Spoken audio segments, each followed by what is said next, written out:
நேத்து லால் சலாம் படத்தோட audio launch நடந்தது. அந்த ஆடியோ லான்ச்ல நடந்த 2 ஹைலைட்டான விஷயத்த தான் இந்த வீடியோல பார்க்க போறோம். அதுல ஃபர்ஸ்ட் என்னதுன்னா, ஜெயிலர் ஆடியோ லான்ச்ல தலைவர் வந்து காக்கா கழுகுகதை சொல்லியிருப்பாரு.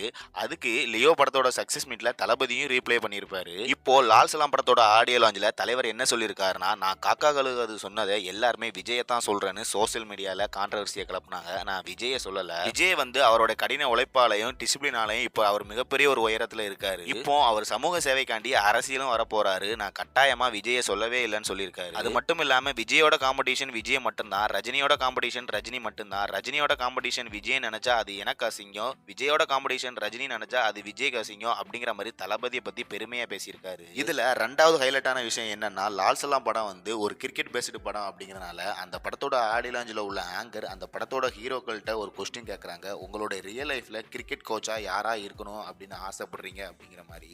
அதுக்கு விக்ராந்த் வந்து எங்க அண்ணன் தளபதி